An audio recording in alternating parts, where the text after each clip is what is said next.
Hey everybody, Anchorbus 27 here. Right now I'm on the LIRR returning back to New York Penn from Long Beach, and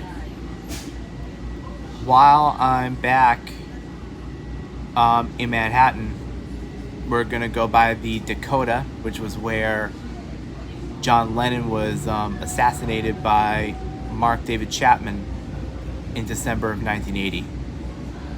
So I do want to warn you, the story may get somber.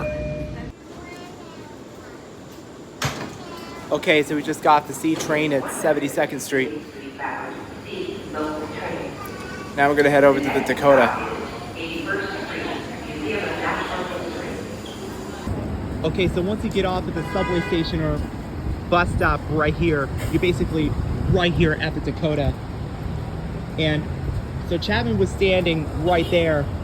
John Lennon was in the mailbox, which you can't see, but it's actually on this side where I'm standing. And I'm probably guessing that's 5 feet, or maybe I'm actually much more than that, probably about 10 feet from where he was standing. And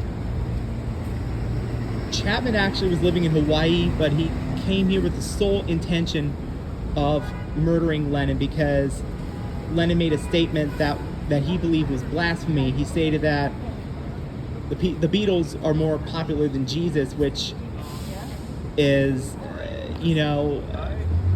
which he believed was unholy and all that stuff. So that's why he came here. Lennon actually got out of a cab with his wife, Yoko Ono, but before then he actually took a photo with John Lennon, who actually signed the album that Lennon actually produced, called Double Fantasy. And it would be a few hours later where Lennon and Yoko Ono, that was his wife at the time, were both getting out of a cab, and as Lennon was walking by the mailbox, he was, as I stated, he was shot. And what's worse is that Yoko had to watch it all, and she had been permanently scarred for life. And during that time, they had a 5-year-old son who was also permanently scarred. He was not there at the time, but Lennon had multiple apartments here. And I don't know where, but this is, I know it was here at this building, but he had a bunch. This was probably one of the most disturbing cases you could ever even think of.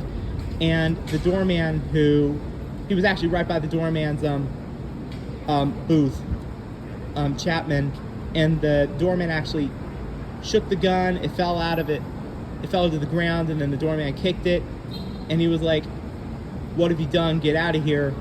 Scram," unquote.